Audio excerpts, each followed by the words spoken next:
Good afternoon, everybody, and welcome to a latest edition of True Crime with the Sarge. I'm your host, Joseph Jackalone, and with us today, veteran New York journalist Mary Murphy. Mary, good to see you again. I think this is the third time you've been on, so this is absolutely awesome that you come back. Well, it's about time I repay your kindness, right? You did a lot of interviews with me when I worked in local news.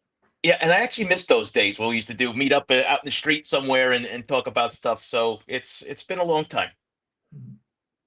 So let's look at this. So a few months back, Suffolk County announced that there's 300 cold cases in Suffolk County, and the district attorney Ray Tierney put out a website or a portion of his DA website, which is going to be shared as well as your official website is going to be shared every 5 minutes. Well, this way everyone could find you, they could find these stories, and they could do the research themselves. But it's interesting because I've always said, Mary, that I do not believe in coincidences. To put six cases up there, and one of them is a known perpetrator who's wanted for a double homicide. But the other five, interesting, and you wrote about them. Is you kind of feel the same way? Like these are kind of of interest? Yeah, because five of them are John and Jane Does. And one of the John Does was found off North Street in Manorville. And North Street goes right into Mill Road. And that's where two of the women that have been connected to the Long Island serial killer case were found, Valerie Mack and Jessica Taylor. And I just didn't feel that was a coincidence that, there was an interest in finding out who this John Doe is. I thought geography was important there. No, absolutely, right. And there's people who follow the geography. Douglas McGregor, he does some of that kind of geographic work. Yeah, and this was actually about Wolf Hill Road, correct? Is that the case on Wolf Hill Road? Wolf Hill Road, I believe, was the one in Dix Hills. I Okay. think Yeah. that's he was found. I have to just check the year here. Dix Hills John Doe found in 2000. So what's interesting there is you have an unknown found in another location, but it's off a highway. It's not that far from the Grand Central Parkway Yes. in the Huntington area, which is the Nassau-Suffolk line, the two counties that are right there on each other's border. And, that's the same year, 2000, that Valerie Mack was found, and another John Doe was found in 2000. And we've never obviously learned his identification. Yeah. There were two other John Does, and one of them, I believe the DA and the police know, but the family didn't want the identity released. So all totaled, just out in Manorville, we know of three John Does, and one of them is featured on the DA's website. Yeah, the Wolf Hill Road one had caught my attention only because I went to high school at St. Anthony's, who at the time was Holy Family, which is Mhm. right there off of Wolf Hill Road. So when I heard that, I was like, wow, that was pretty interesting kind of thing. So let's go through a couple of these because you talked about these at length on your website. So I want everybody to make sure you go over to your official website and read the blog post. But I just want to go over a couple of the facts on some of Yeah. these cases. So let's start off with the earliest victim, right? The Heckscher State Park Jane Doe. Mhm. Now, she was found, was it in April 2nd, 1978? But they Right. believe that she died much earlier than that, right? Yeah, they think that she was there, her remains were there since at least 1975. What's interesting there is that her skull was found first in the sand, so that's right near the Great South Bay. You can actually see the bridge that goes into the barrier island where Gilgo Beach is, where Oak Beach is, Captree State Park. So I found geographically this to be an interesting location as well. I mean, if you try to attach the accused Long Island serial killer to this, you have to, make note of the fact that when the remains were found, he would have only been 15 years old. And they apparently were there maybe since 1975. So he would have been 12 years old. 12, yeah. That kind of puts a big red flag there. However, when you consider what the condition was of the remains, there was a belt around the skeleton's neck. And, in one of the cases in Gilgo, Maureen Brainerd Barnes, there were three belts around her body. So that's something we noted. Right. And that's what has caused a lot of the attention in that case because of the belt and the connection to Maureen Brainerd Barnes and everything like that. But the age kind of puts a little damper on things as far as I'm concerned. But you know what? You never say never, never say always. But the issue that comes down to it's an interesting case that these have been going on for so long.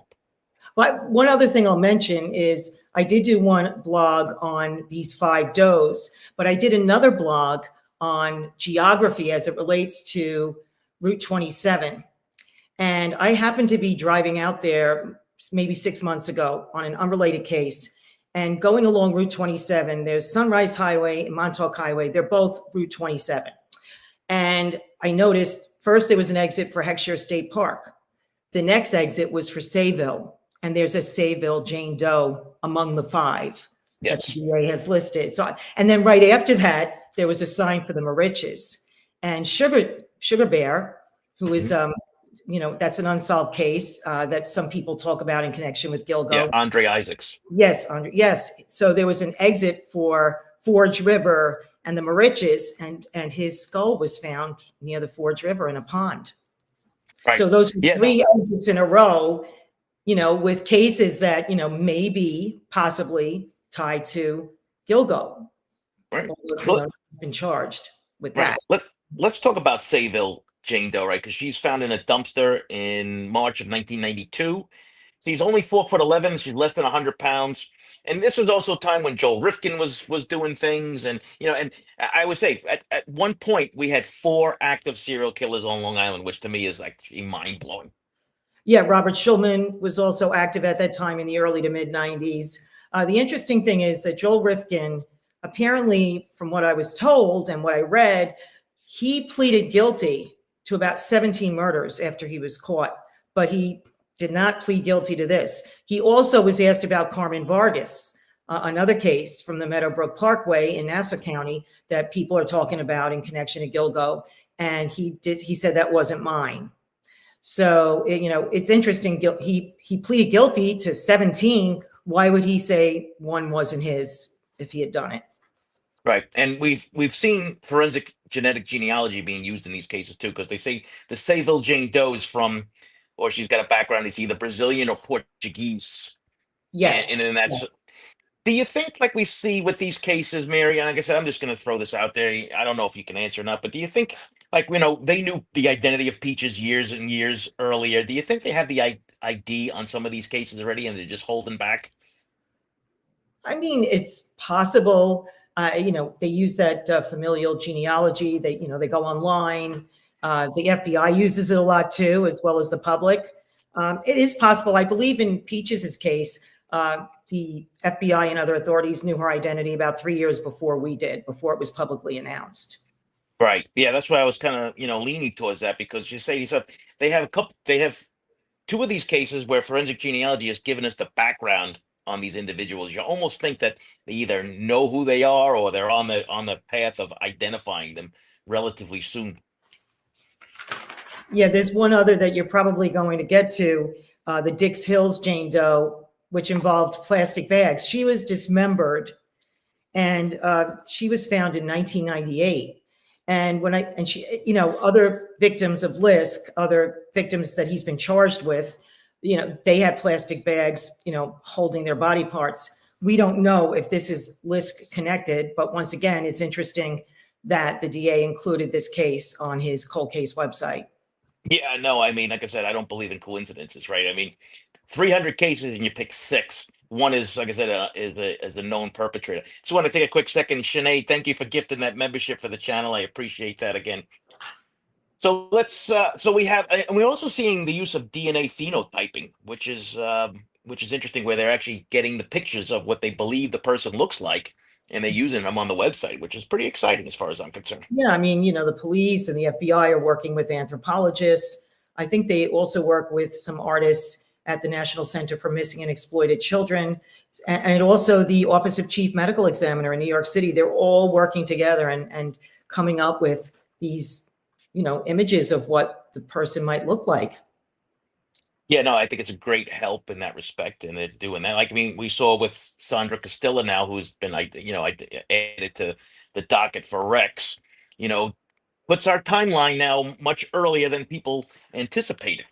So that's another little interesting tidbit. Right. Well, 1993. So that covers a range of 17 years. And I believe that cases from the 80s are being looked at, late 80s. I would probably say so, right? I mean, that's why I put it as a poll. Like, do you think you'll be attributed to other cases? And I think it's overwhelmingly like people believe that, and so do I. I just think that they're waiting to see exactly what happens on September 3rd with the But in terms of the other cases, the DA has pointed out rather subtly that at some point the case had to close. This first phase of the investigation, they had to kind of close shop on keeping the investigation going for all these other potential victims, because then a trial would never happen. Every time you come up with a new victim, more discovery material has to be given to the defense. So then things drag on and on. We're already more than 2 years out since the arrest. I think the DA's office would like to have identified Asian Doe on Ocean Parkway. Karen Vergata was identified, and Peaches and her daughter, Tanya Jackson, and her baby, Tatiana. So it just seems on Ocean Parkway, is it just Asian Doe was the last one? I believe so. Yes, he's the last So, one. you And know, most of the people have been identified. and I've said this before. I think Judge Mazie has probably told the district attorney, all right, we need to get this thing going, right? Because I thought it was unusual. Maybe, I don't know. Let me pick your brain that nobody from Suffolk County was at the presser of the Nassau County presser for Tatiana, and Peach's case. Yeah, I mean, I do know that there have been meetings going on for months and months and months about how they were going to handle that. You know, it was my understanding that because the toddler, the baby, Tatiana, was found in Suffolk County and the mother was found in Nassau County, you know, it was my understanding that there'd be an agreement that Suffolk could handle that case because mother and daughter probably died during the same event. However, Tanya Jackson's torso was found way back in the 90s in Hempstead Lake State Park. So you don't know, you know, what the thinking is now, since the case for Nassau really started back then and Yeah. detectives are working that case. You don't know who's going to prosecute that case. You He know, has some fans over here. Mary Michelina says Mary Murphy is wonderful, and thank we have a you. couple, and people agree with that. Yes. What one of my favorite TV journalists, and so we are excited that you are all here today. As for those of you that are just joining us now, we have over 180 people in the room. Mary Murphy, veteran TV journalist. We're talking about Who's the mostly Polk. online. At this point, I'm mostly online. You know, I'm working on a documentary, totally unrelated topic, Gilgo, and that's taking up a lot of my time. But I'm keeping up with the Long Island serial killer case. That's the one case that I'm really committed to trying to keep up with as best I can. So I write about that on my website, Mary Murphy Official. Right, which is being shared by Nightbot. Every 5 minutes, you'll see that. You'll also see every 7 minutes, the DA's website will be for cold cases will be on, so you can read about that. But head over to Mary's website and make sure you read all of her work on this case. And if you're interested in the history, everything from Gotti to Gilgo and everything in between. So she's been there for almost all of it.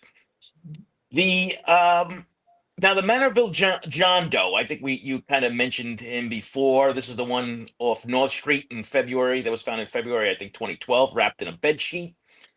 Oh, yes, that was on North Street, right. That Yep. was right in the bed sheet, yes.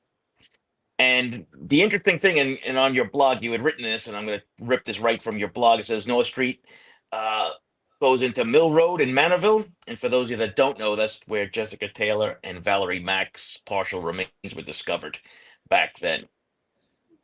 Yeah, and I actually had driven that road before Rex was even arrested. This was several years before, because I was trying to work with the geography of where these victims were found. There was really nothing being done on the John Does. We had reported on Valerie Mack and Jessica Taylor. But, you know, it was interesting to me that some of these male victims were found in pretty much the same jurisdiction as the female victims. So I had driven from where Jessica Taylor and Valerie were found up Mill Street, westbound, and came into North Street. And actually, that John Doe was found on the grounds near Brookhaven National Lab. And I don't think this area where he was found is very far from the gun club where Rex Heuermann used to go. Yeah, no, I mean, there's definitely something all around there. But like I said, we had different serial killers operating at the time, or actually, John Bitroff is not considered technically a serial killer, right? Because he's only been charged with two. The third that the district attorney swore that he was responsible for, Sandra Costilla, has now been attached to Rex. Do you think we're gonna hear more from John Petroff's attorneys coming forward after this case finally kicks off?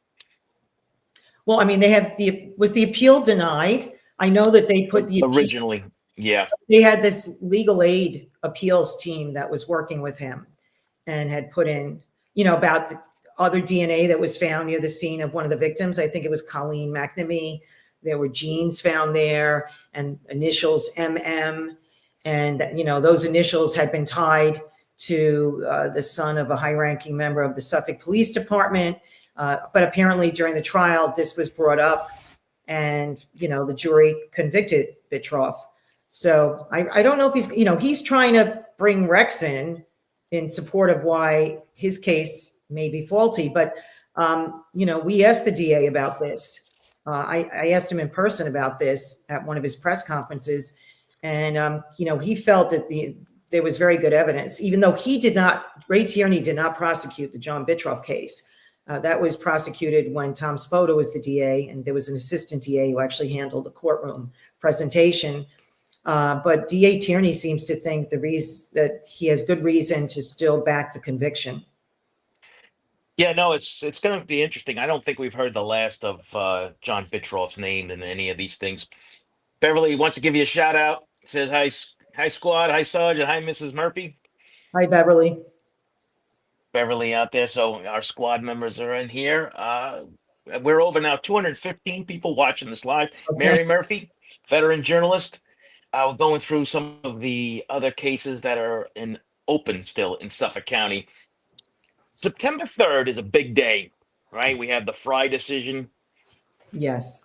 Now, you were in the courtroom a couple times. I went a number of times. I mean, it's hard to sit through unless you're like a scientific genius, but we can understand what the gist of each argument is from the prosecution and from the defense. And first the prosecution had gone and they had Dr. Richard Green, who is co-founder of the lab in California that did the testing on the nuclear DNA, which so many think is crucial in this case. The 6 rootless hairs that were found on victims, a couple of them were tied to Rex Heuermann and the others were tied to either his daughter or his wife. So they contain nuclear DNA, which pretty much would remove any chance that this DNA belonged to anyone else except the people mentioned. Mitochondrial DNA is part of this case. There's a little bit less of a connect. There could be other people in the population that would have a similar DNA. But, the nuclear DNA is important. But, I was reading the other day, it's not absolutely crucial, perhaps, to make a case here. But, the DA would like it. It certainly gives gives more of a slam dunk, maybe. I don't know. But, it'll be interesting. It's important. We all know it's important. It's just that the hearing is dragged on because witnesses were not available, the same week or even the same month. So these hearings, these pretrial hearings started in March and they just ended in July? So they went on about 4 or 5 months. Yeah, no. Sinead says, much love from Ireland, Mary. Hi, Sinead. I'll be going to Ireland in 3 weeks. I'm working on a project there. My mother and father were both born there. And Bayou Bay, thank you for covering all the victims of Rex. Amazing job, both of you. Yes, Mary's done an unbelievable job. Let's just say, go to her website, read all her blog posts about this if you're really interested in this case. And it is just something that it's New York. This could be New York's biggest case ever by the time they're done with this. Yeah, I was recently featured in a documentary on Netflix about Son of Sam. And when I was a teenager, and that was a long time ago, when I was 17 in 1977, that's when the manhunt was launched for the Son of Sam killer. But he only did his thing for 13 months. And we didn't even know the first 5 months that all the shootings were connected. So, but New York was in a frenzy. We didn't have the internet then, we didn't have computers. There was no, we couldn't, the squads were not communicating with each other about these, particular murders where there was a big bullet, a 44 caliber bullet used. But anyway, back then that just sort of kind of had us all in a frenzy. We were afraid to go out at night, afraid to stay in cars, afraid to go to lovers lanes. But with Rex Heuermann in this case, it's this mystery that could span decades, because first we thought it was 4 women found on Ocean Parkway. They were found in 2010. Those 4 were killed within a span of 3 years. But then all of a sudden we have Sandra Castilla. That's 1993. I mean, you don't know how far this is going to go. Right. And specifically when the planning document was uncovered, right? I mean, the ties to Manorville and all the other stuff within that document was pretty amazing in that respect. Do you think there were other planning documents or updates? Because this one had like a date on it. Do you think there were other ones that they just maybe didn't recover or we don't know about yet? In terms of computers, right? I mean, Yeah. I don't know when people started using Microsoft Documents, but when these killings started, cell phones were starting to be of use, but maybe not, owned by everyone. The original planning document actually supposedly dates back to the year 2000, and then it was updated, and that's the one that they found on one of his devices, allegedly, updated in 2002, 2 years later. So it seems like, according to what the allegations are, this defendant was very meticulous. So, it's really unclear whether or not the planning was written down before. Right. I mean, it's just so interesting when you read that document, you go through it line by line, the actual planning and the different aspects is like as he's learning as he's going along. It was actually quite interesting. Well, also, when they talk about the MO and the fact that the research involved reading like the Mind Hunter book, Mhm. the FBI profiler, John Douglas. And so reading of books to see how others have done it, that's also something that's quite interesting. Also, the allegations that he saved news clippings of all the people he's, accused of killing. There were magazine articles, newspaper articles found not only in his office, but even in his bedroom and in the basement. So that's pretty significant. Yeah, no, and that, if you've read Mindhunter, I don't know if you read it, but John Douglas talks about how serial killers often follow the case in the news. They keep these clippings, so it was kind of like a parallel thing as this was going along, almost as if he was, doing this and using it as a textbook, so to speak. Yeah, and I always remember there's one thing in the affidavit. When those affidavits came out, I think the first time they came out was when the indictments were announced for Jessica Taylor and Sandra Castilla. I think it was page 162 in one of the books that he allegedly referenced, and it was talking about using these torture devices. So the women were not being raped in the traditional way. And as someone pointed out in a recent article that I read, I think it was in Newsday, he allegedly got sloppy. He cleaned up really well, but the hairs, Yeah. connected him and his family, if you believe the DA's argument and DA's evidence. Sinead comes back, says, "Mary, where in Ireland? I'd love to meet you." I'm actually going for work. I won't say. My family's from the West Coast, so I don't know where you're based, but I'm going to be going over for a documentary that I'm working on. But if you send me an email at my website, I can communicate with you and we can talk a little bit more. Yeah, we don't need 1,000 people showing up at your hotel room, right? One of the things. So Sinead says Cork. She's from Cork. Oh, okay. I'm not going to be in that area. That's south. I love Cork, though. I guess it was 2006. I was in Cork and Kerry when I was there to attend a family function. We went to Kerry first in Cork. It's a great part of Ireland. So send her an email, Sinead, and maybe you guys can hook up. Yeah. Another interesting little tidbit here. So the New York State investigator that actually broke this case wide open, and Tiffany, is it Atai?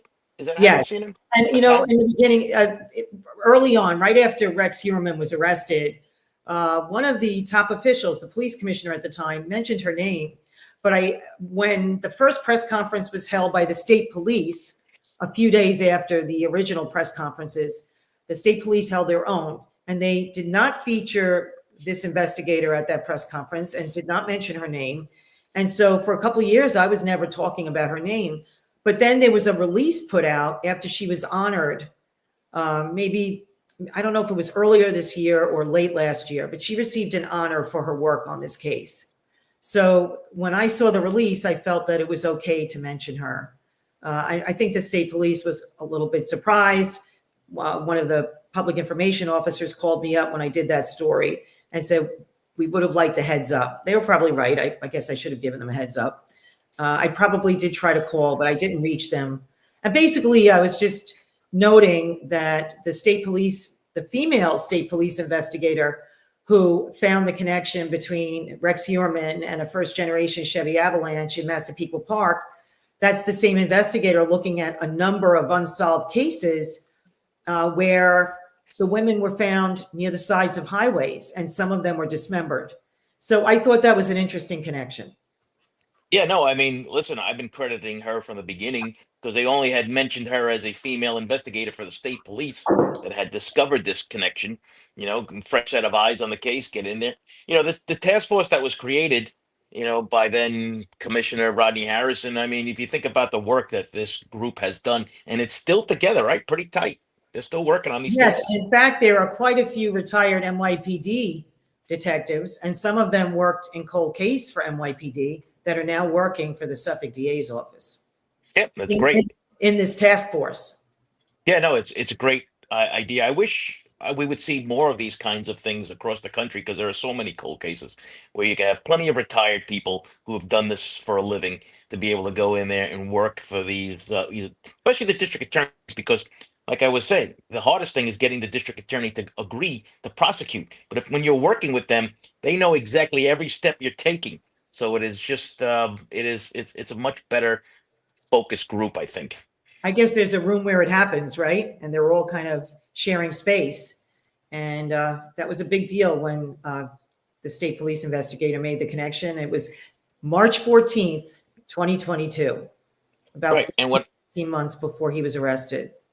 and what what I'm referring to is like when you have them working directly in the district attorney's office, and not from the outside agency, so to speak. It makes things so much more, let's put it this way, more seamless than just having to go through from one agency into the next one. And I think we're going to, that's why I firmly believe we're going to see a lot more cases in the future about breaking these open, especially with the forensic genealogy being used. I mean, there's just so many things going on here. Yeah. There So, weren't any leaks either. well, They didn't leak out. Although I think the DA was a bit nervous. I never knew the DA, and his office called me in February of 2023, asking me if I had left a message for the police, and I'm like, no, I hadn't. But I think I was being sort of felt out or tested to see if I knew anything, but I didn't know anything about an ID having been made. yeah, no, it's kind of interesting how they've really kept this a tight ship, and still, I mean, it's been leak proof, which is great because The we've credits seen to it the DA's office, I would think.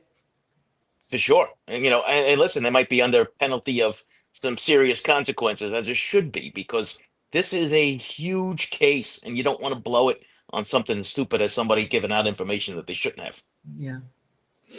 So this state investigator is now looking into other cases on Long Island, right? So we have other cases that have been mentioned before in regards to possible connections to Gilgo.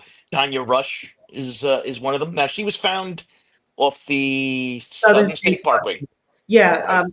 She was found, I believe it was 2007. Let me just make sure it might be 2008.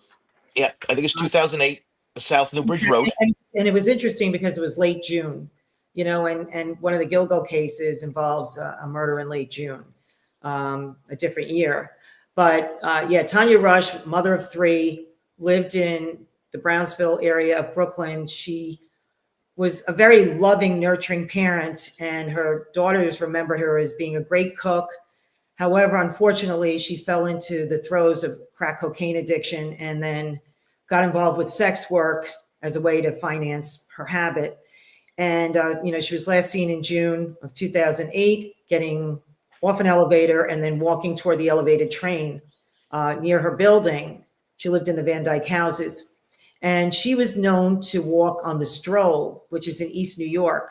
And that may become significant in this case more and more. You don't know. But, that's where she was known to go and work in the sex trade. And then she was found 5 days later on a westbound entrance of the Southern State Parkway. And that entrance, Newbridge Road in North Belmore, which is Nassau County, that's only maybe 5 exits away from where Rex Heuermann would go home to get to Massapequa Park. So, we look at these potential connections, but, no one's ever been charged with her murder. She was found, and it's interesting, the state police did not reveal which body part was found in the black suitcase. We just know it was a body part of her remains. And there's another case involving a black suitcase, but that was one that it washed up in Mamaroneck in Westchester County, but then the other body parts were found on the North Shore of Long Island. Cherries, Yep. Yeah. So there's a lot of interest in the fact that those 2 suitcases were probably very much alike, and both contained body parts of women. And the other person, we don't know her identity. We don't know if she did sex work, but there was sort of like a nightie that was found in that other suitcase with her torso. Welcome, Gisela. Lurking while working. Hey, Sergeant friends. Good to see you, Gisela. Yeah, I mean, there's been so many different, I guess, cases that people have, gone to. This one was a little interesting for me because it was on the going westbound, so it Right. was almost, yeah, which is The opposite interesting. direction. Yeah. Opposite direction. I mean, the person, if they were coming from the east, would have to get off, go around, make a U-turn, come back to get back on. I mean, that's all. Doesn't mean nothing, of course, but it's just interesting about the locations per se. But Yeah. we do know. Yeah. I'm Go sorry. ahead. I'm sorry. Go ahead, Sergeant. No, we do know there are a number of cases from Brownsville, East New York area where they have wound up on Long Island. Or on the Both. sides of a road in the woods. One that I wrote about when I worked for Pix 11, I would say was within a month of Rex Heuermann being arrested, a retired NYPD detective, a female, contacted me and said she really believed that this Alicia Adams, who was found in 2013, so that's after the Gilgo 4, that's 3 years later after they were found on Ocean Parkway. So Alicia Adams was found in the woods off North Conduit Avenue. Now that's the service road of the Bell Parkway. Bell Parkway eastbound goes into the Southern State Parkway. So, it runs right from New York City into Nassau County. And this woman, this victim, was missing 13 teeth. So it's almost like torture, And the detective told me that they wanted ESU and some others to come with dogs. And I think they did bring at least one dog. And the dog hit a spot that was not far from where Alicia Adams was. And this detective was disturbed that they didn't dig up the other spot. So she felt that this might have been another dumping ground. It was very close to Kennedy Airport. Wow. Bob from Defense Diaries, it's September 3rd is the next big court date, Bob. That's when they're going to hopefully. Now, before we get onto some of the other cases, Mary, are we going to hear not only about the Fry decision on the 3rd, but about the defense's motion to split these cases up? Do you know if that's going to be part of this? That's unclear. I mean, what's interesting is they did their closing arguments with legal briefs. They didn't do closing arguments for their argument about the DNA evidence. First, Michael Brown put in his closing arguments by way of a brief. And then I guess about a week later, the DA responded. It was 88 Andrew Lee who did the response. Michael Brown actually has co-counsel Danielle Koish, who is doing a lot of the DNA stuff. She did a lot of the questioning during the Fry hearings. So I guess that's a part of the case that she's handling. And Andrew Lee was doing DNA for Ray Tierney's office. So yeah, that's still, I mean, September 3rd, I think we should get a lot of answers on what's going on exactly. It'll probably be crowded there. It'll be interesting to see if Asa and Victoria show up. I mean, they did go to maybe 1 or 2 hearings where evidence came out that, their hairs were found on some of the victims. Yes. I mean, because they haven't been back to court in a while now. So there's a good possibility. I mean, this is a huge part of the case right now, as far as I'm concerned. Yeah. Well, part of their agreement, I believe, with Peacock was that they had to go to some of the court hearings. That was what I believed. So they did show up for some of them. Yeah, no, it was definitely interesting, the Peacock show. So we had Tanya Rush. The next one that always gets mentioned a lot is Tina Folia. Now Yeah, she now was found in the Sagittos, right? yes, that is very interesting to me. She was found in 1982, February. So that case is 43 years old. Her body parts were found in three separate bags. And it was Sagda Coast Parkway, and it leads right to the Robert Moses Causeway, which goes to Gilgo Beach, Oak Beach, the other beaches of the Barrier Island. So I always found geographically that it was an interesting case. Also, the last place Tina Foglia was seen alive was the former Hammerheads Rock Club, which is, sort of in the town of Babylon, not far. I believe it was on Sunrise Highway. So that's very far South Shore. And it's a place that a lot of teenagers and early 20 somethings would be hanging out at. There was male DNA found on Tina, but that doesn't mean that person was the killer.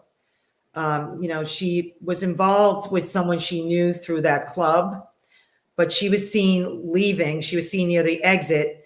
In the past, she had been known to hitchhike. Her sister had asked her not to hitchhike because they had a scary incident happen in Queens with a guy who didn't want to let them out of the car.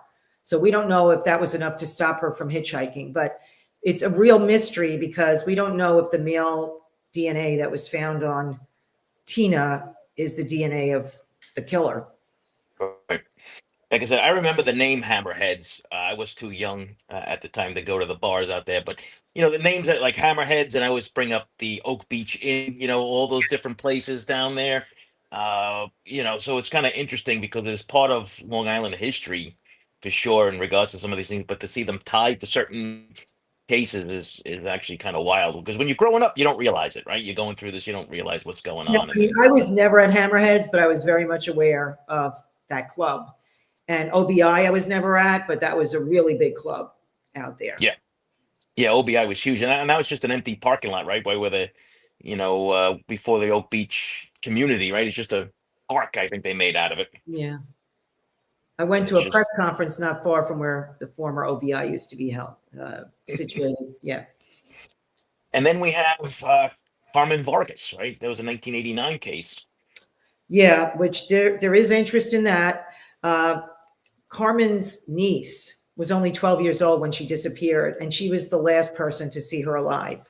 Carmen Vargas did have some issues with drugs. The niece believed that she did some sex work. She also was very involved with her family and very loved by her family. And Carmen Vargas and the niece and maybe some other family members had gone to Central Park's pool shortly before Carmen disappeared.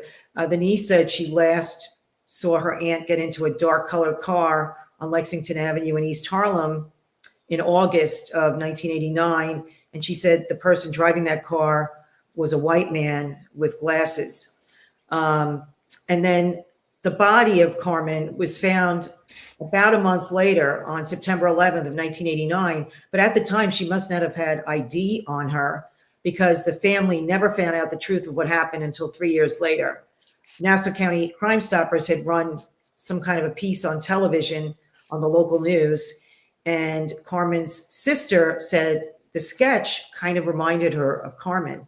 So a contact was made with the Nassau County Police, and then there was some DNA extracted from Carmen Vargas's toothbrush or something, and the match was made. It was Carmen Vargas. And, she was found in a tube top and a mini skirt and bound at the ankles. There was a rope around her neck and a towel over her face.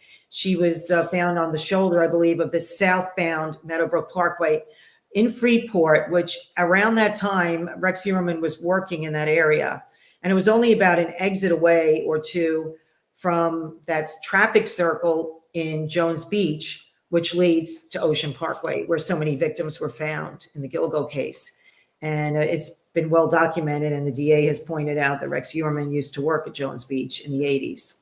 Right. And for those that are unfamiliar with the geography or the layout of these bridges, so you can have the Sunken Meadow or the Sagittos that goes down to Gilgo. You have the Meadowbrook Parkway and you have the Wantor Parkway. and They all bodies have go been found. Yeah, reach Gilgo, yes. they all roads lead to Rome, and there's been victims found on every one of those transverses going down there. Sinead, thank you very much again for gifting another membership to the channel. I appreciate that. Yeah, no, it's weird, right? So you have all these different angles down into Gilgo, and that's where we find all these victims. Yeah, and like the DNA gets degraded. So dating back to 1989, I mean, it's remarkable the strides that have been made. So perhaps the DA's office or whoever's working on the case in the Carmen Vargas case that happened in Nassau County. So that's another instance of where Nassau County may take the lead on that.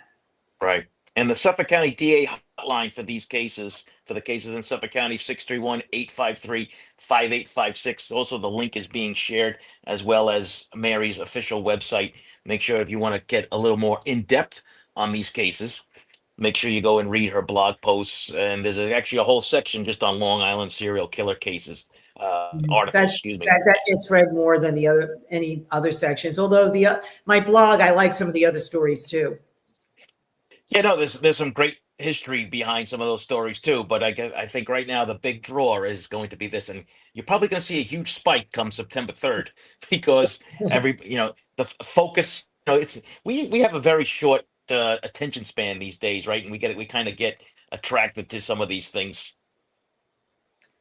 Yeah, I mean, people have really kept up with this, though. The true crime community is rather large, so I know that there's a lot of attention on this case. And there should be, right? I mean, I always thought, well, do you think by not televising this, it's going to be better for the case in regards to this? Yeah, I don't see Tim Macy saying we're going to have cameras in the courtroom. Do you? I don't think out of the blue, that's going to happen. Yeah, I was a reporter back in the 80s when cameras were in courtroom for big trials. And, I think that's why we covered every single day of those big trials because of the camera. I covered the Head and Nussbaum case where the lawyer, Yeah. Steinberg, was accused of killing the 6-year-old that they had never even legally adopted. That was a horrific case. I mean, and in that case, they actually put out the evidence. Once it was entered into court, the media got access to that evidence. There was a video of Hedda Nussbaum's, injuries being cataloged on her body. There were pictures of Lisa's autopsy photos. I mean, they didn't give out every single one, but they gave them out. And I think in the Gilgo case, from what I'm understanding, those evidentiary photos, videos will not be given out while the trial is ongoing. Yes. No. Afton, thank you very much for gifting those memberships, and our buddy Bob Mata from Defense Attorneys 5 memberships. Bob, thank you very much for that. Very generous of you guys. The issue that comes down to is, you know, with when this case finally goes to trial. Do you have any insight maybe about when this actually might go to trial? I'm hearing possibly early 2026. I mean, once the issue is resolved with the DNA, as you pointed out earlier, the whole severance issue is then going to be dealt with. The defense, Michael Brown, wants to break up the cases into multiple cases, multiple trials. He's saying that having 7 murders as part of one trial will have like this cumulative effect. Oh, he must have done it. Like it's sort of an unfair way to pursue justice. The DA said that, they're all part of a pattern and they all fit together. So, I mean, I can't see the judge wanting to do 5 trials, but No. that is something that will be pursued after the DNA issue is resolved. Yeah, like I said, and if the DNA issue does get resolved positively for the district attorney, you have these 5 cases that are attached to either the suspect or his family. So, I mean, to say that those cases at least shouldn't be all together as one trial, I think is a little silly. But, defense attorneys do what defense attorneys do. I mean, Yeah, that's what do. he gets paid to do. Mhm. I mean, it'd probably benefit his client if it was separate, but you know what? We'll have to wait to see what the judge says about that. Yeah, I mean, I think that Michael Brown recognizes that the Gilgo 3 or the Gilgo 4 kind of have to be together because they were, found in a very close proximity around the same time. But, that's not what the DA's office wants to do. and especially now that the planning document was discovered, it really shows how there was a method going on. I think the argument is by the DA that, this was a pattern and this was a serial killer. And we need to show that. We need to establish the pattern with all the evidence that kind of comes together and points to this one person. Right. And I agree with that. I think that's probably the way this goes. I mean, I don't have a crystal ball, but I think that the DA is going to be allowed to go forth with this DNA in this case. I think they're going to get a positive on September 3rd for it, just because a lot of this stuff we were using for victims of 9/11, and the technology has been used, unlike what the defense is being kind Well, the of letting defense is everyone trying know. to argue that it hasn't really been used in a court. Like using it to identify victims from 9/11 is a different kind of use. And now we're using it in a criminal case, in a courtroom. And, they're trying to make the argument on the defense side that this hasn't really been used in New York, maybe once. It hasn't been used in much of anywhere. But as Andrew Lee pointed out in his brief, in his closing arguments, he said, New York has always been on the forefront of new technology, pointing out that, there's been new cell phone technology that has been very helpful in prosecuting criminal cases. Right. I mean, in this case, has it all, right? It has cell phone data. It has the only thing that we're missing. We have some of it is the surveillance camera footage. I mean, we do Yes, have pictures. this planning document talked extensively about that. Yep. Knowing where surveillance cameras were located, knowing the best roads to take when you were transporting a victim. Surveillance became a big part of how this person, whoever did this, tried to elude capture. But things got messy with the hair. And likely, I mean, according to the district attorney, these crimes happen inside the home, which I kind of like in the beginning when I first heard that. I'm like, there's no way, Massapequa Park, so many nosy neighbors, right? You would think you see something, but I'll tell you, he's made the good case for it. Yeah, I mean, the thinking is that that room where the torture happened was perhaps Rex Heuermann's childhood bedroom. When they had those doors that go down to the basement, they could have been brought in the back way through those doors, gone down the stairs. Yeah. And, from a psychological standpoint, you wonder why the house had very little upgrades when it was owned by an architect. And there's been this speculation, this theory that Rex Heuermann, for whatever reason, wanted his house to look like it did when he was a kid. Right. And the vehicle that he chose too is a unique vehicle, the Avalanche, where it has stuff where you can actually get inside the back space from inside the vehicle, which Yeah, is it's unlike it's like most pickups. a combination car and truck. It's like there's a flatbed there. It's very unusual looking. Frankly, I'm not a car buff. I don't think I had heard of the Chevy Avalanche before this arrest was announced. Yeah, no, actually, when I had a neighbor that had he had one, and that's why I was aware of it. But you didn't think about it until afterwards. But it's like, yeah, you could gain access from inside the vehicle to the pickup area, and then you can actually just open it up from the back and pull out whatever you want. Nobody would ever see it. I mean, Yes. that's the whole thing. You know, I mean, just from the investigative standpoint, I mean, he picked up some of these women on the street. He picked up some of them with the cell phone through the, these websites. The question comes down to is where did this all, he had to get them under control somehow. Do you think investigators are thinking that this happened inside the vehicle where he overtook them like a blitz style attack? Have Well, you I mean, heard anything? if they were hired as escorts, I don't know if it would have happened inside the vehicle. Might have happened once he got them to a location, and in a basement location, you're very vulnerable there, so maybe they were overpowered there. Yeah. I mean, when you read that document and the fact about getting rest and more fun and that kind of stuff, I mean, it's just Well, I mean, absolutely one of the most horrible things mentioned on the planning document is about the suspension of the victims from a ceiling, the hard point. That's talked about, and that's part of the torture. And when you visualize that, it's horrific. Yeah, and then actually in the Peacock documentary, when they're in the basement, they actually focus to where ceiling tiles were removed And the push from the pins house. that they might have used push pins, right? Right. And now it all makes sense because if you remember when they were doing the search warrants and they were removing paneling and stuff like that, and people saying like, what was going on with that? And then when you hear exactly what happens afterwards, it's kind of you start to put two and two together. Yeah, and I know you made note of this because I believe you had a broadcast right when the documentary came out on Peacock. What was it, June? And I remember you pointing out that right before the documentary was released, Rex Heuermann's daughter, his only biological child, Victoria, contacted the producers and said, based on the publicly available evidence, she felt it was most likely that her father did this. Yeah, which is a complete 180 from where they started out with, in regards to this. But nobody, I think nobody, no family member, especially your dad, right? You would want to believe your dad could be responsible for something so heinous like this. So it's just, she was a kid. Proud American says here, I would watch Mary Murphy on the news every night when we were both young. Now we're middle aged. Well, I think I'm beyond middle age, but thank you. You can call me middle age.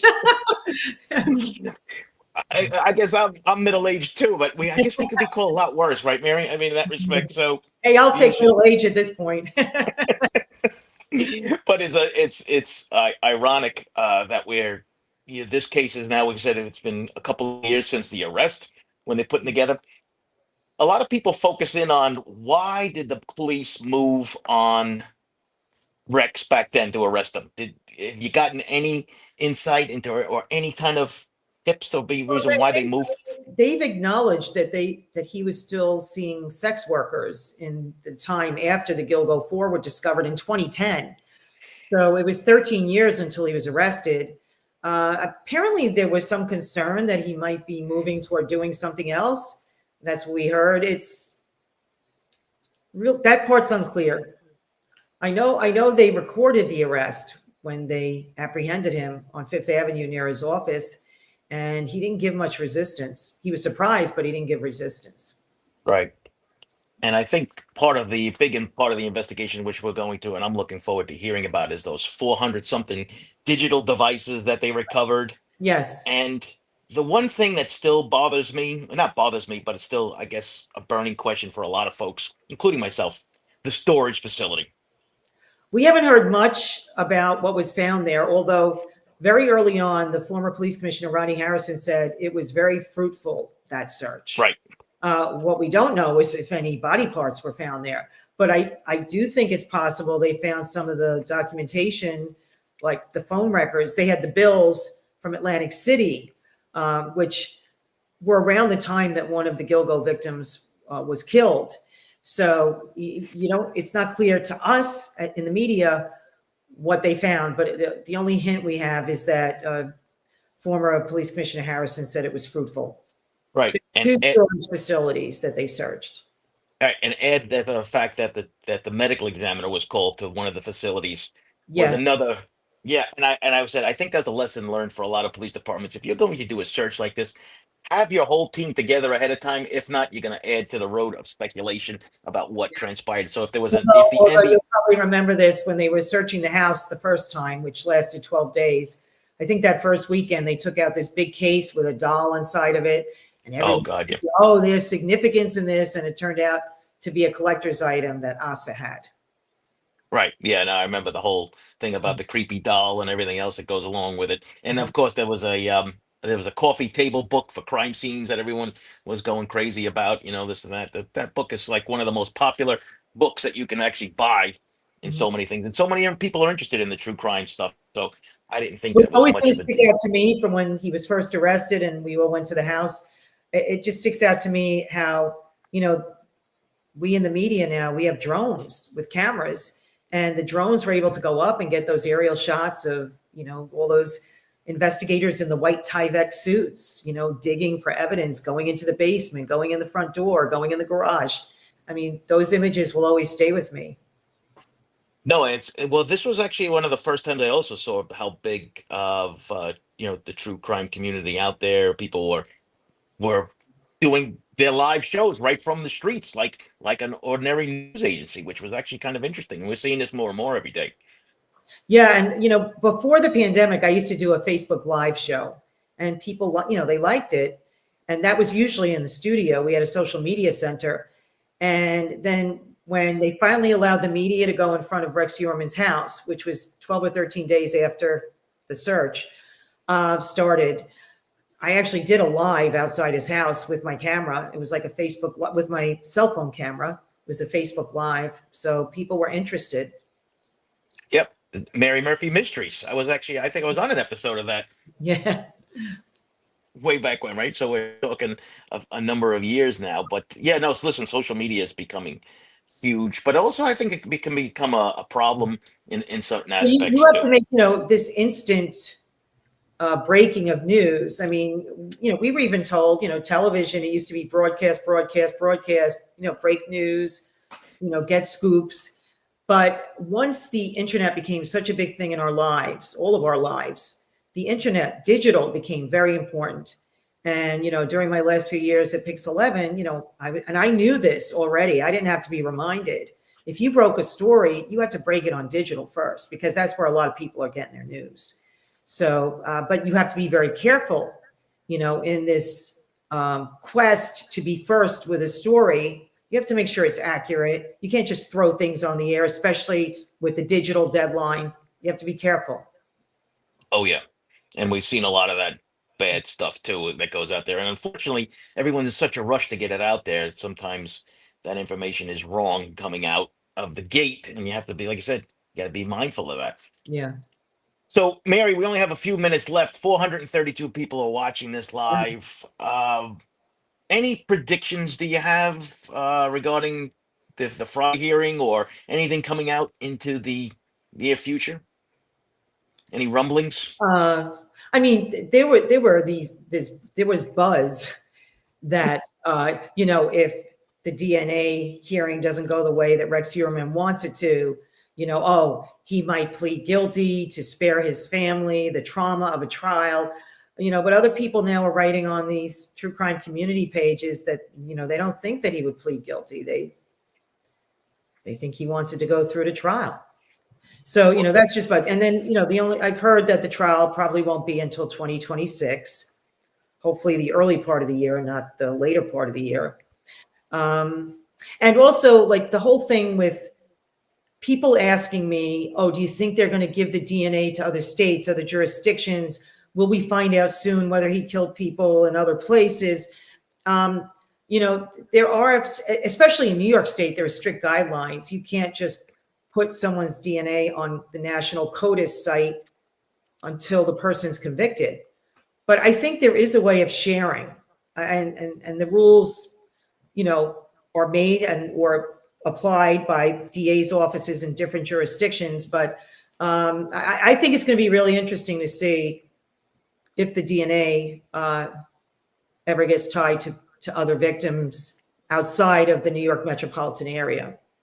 Right. I think we're going to have to wait for the conviction if it happens, because New York State, even though you can take DNA upon arrest, they refuse to do so, and they still wait for conviction. So that's something that's So yeah, interesting. you worked in the cold case squad. You worked as so if there was a person arrested in the Bronx and you Mhm. had DNA, if you had a DNA swab from that person, if there was a fellow investigator in Texas who wanted to see if the DNA matched a cold case in Texas, could you give it to them? No, we couldn't. And actually, the DNA was all held through the medical examiner's office, so we had no control over it, which I think is actually a really good model that we can use, because you can contain everything into one thing, and it's a separate, distinct agency. So, like, for instance, Las Vegas was very interested in Rex. Yes. And I believe they were actually either did it or they were threatening to do a lawsuit to try to get the DNA to look at the stuff. And then the story died. And then we never even heard the end of what happened with Las Vegas, because then the South Carolina came on board, all these different places. I think we're just going to have to wait and see what happens in regards to if he gets convicted or not. Right. And people bring up Route 29 in Virginia because there was a victim, Alicia Showalter, a student who was going to school in the Washington, D.C. area. She was supposed to meet her mother in Virginia to go looking for bridal dresses, a bridesmaid outfit. And her car was found on the side of the road, Route 29. And there was a sketch of some person who was seen in the vicinity. And the sketch looked a lot like the suspect in the case we're talking about today. But, and his mom lived in Virginia at that time. So let's see what happens. Yep. Let's see. And I'm one of these people that don't believe he's going to take a plea, but then I never thought that Brian Koberger would take a plea either. So, But there I was a mean, death here we are. penalty involved there. Yes. The death penalty was involved. Yes. And that's why I'm a big proponent of the death penalty, because it's leverage. You can get somebody to Yeah. talk, you can get somebody to do things. We don't have this in this case. And I think he's got nothing to lose by going to trial and see what happens. Mhm. Very Right. I possible. mean, at this point. Yep. So, Mary, any last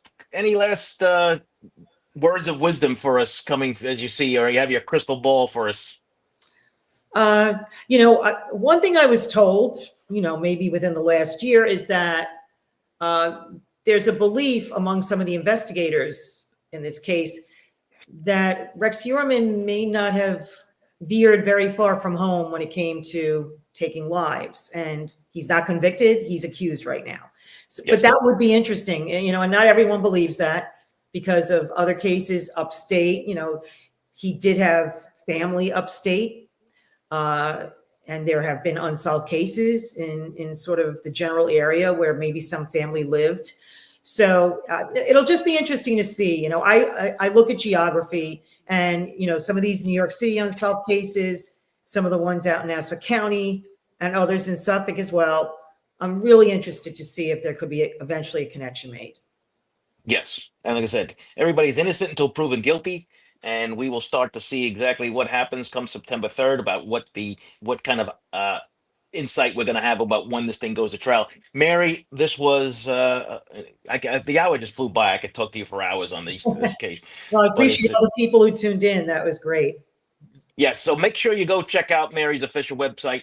Read all of those stories that she's done. She does a lot of great work on this case and others too. Don't just discount those things.